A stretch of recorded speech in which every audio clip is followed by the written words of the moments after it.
Real quick, we're going to get started. Just a quick overview on last night.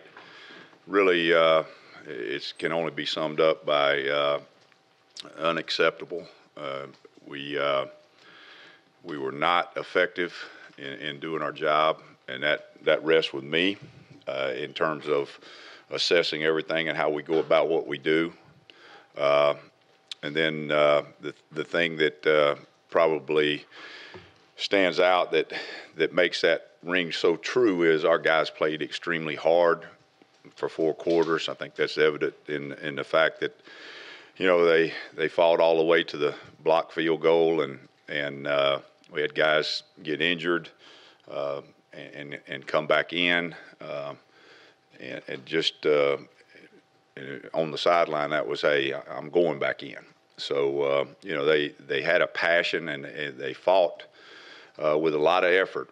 Now, the thing that happened in the process is they basically changed some things around in terms of how they approached to get to their final formation before the ball was snapped, and we had a few misunderstandings. They were not bust.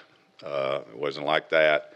It was just that in terms of gap fits, in terms of who's inside, who's outside, the width of it even sometimes, being too wide on something, being too tight on something.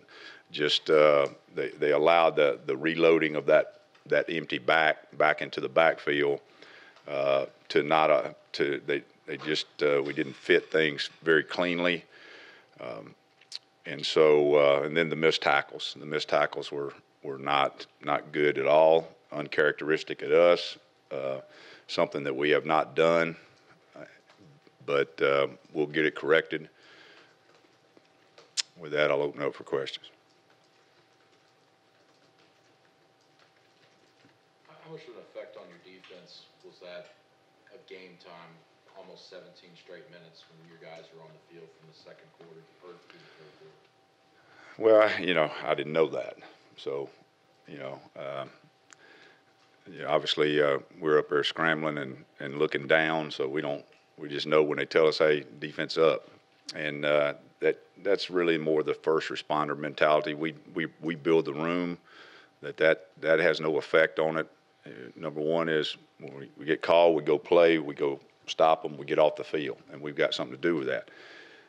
There were spurts. We were very effective on third down, but they were later in the second half. There's too many third and shorts, and we stopped some of those, but it's hard. It's hard to do. We even stopped the fourth down. We didn't get them behind. Our first down defense probably had the most effect on the game, and so you can't allow yourself to give up, die by 1,000 cuts.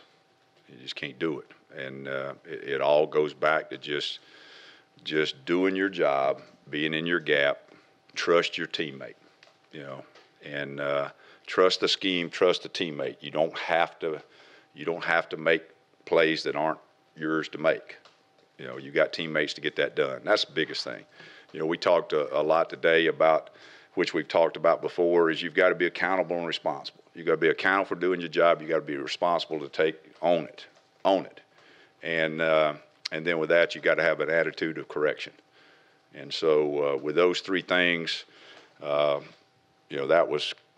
been clearly communicated to them, and it was even more communicated to them today.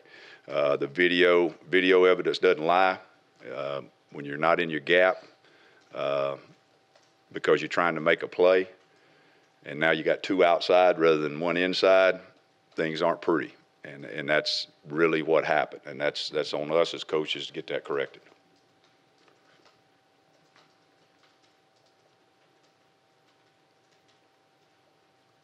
I know they're hurt and disappointed, but just what were they like today?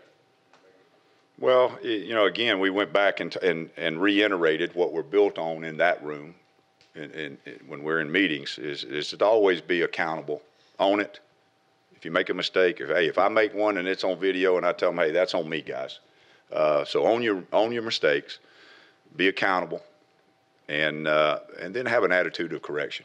You know, be a pro. You know, and so that was there today, very evident. They know. You know, if you rob a bank, it's on video. You're a bank robber. They're near the end of the first half. You guys stopped Fitzgerald, 2-3 straight times in the 4th-and-1 call and review. What were you thinking in the booth? What did you think about that play? Well, I thought, we made a call that took a little bit of a chance in that you kind of left something open to do what we did, but we wanted no direct runs, so we shot the Mike linebacker in the A gap and the nose in the other A gap. Both of them came clean. One of them kind of missed him, the other one kind of redirected him, and he got back too close. You don't let them get that close. Put it in the hands of officials, then that's on us. Don't put it in their hands. Make it in the backfield, and then you don't have to review it. Kevin, what does it say about Deshaun to just take it upon himself to come back in after what looked like a scary knee injury there at first? Well, he's a tough guy. He's a leader, and it says a lot. It says a lot to his character, his work ethic, his toughness, his leadership. It speaks all those things because obviously when you're injured like that, they're not going to let him go back if the doctors don't clear him. But then it also becomes to I can or I can't, and he was pretty adamant that he could. It looked like Jeremiah was around the ball a lot. Did he have a good game? Well, I don't think any of us had a good game. I don't think you can, none of us, me included. But he was effective. He did not have any gapped out mistakes. He had the interception on the second, third down. And so, he's a smart guy. Kevin, you worked with Jerry Pruitt, did you not? I did.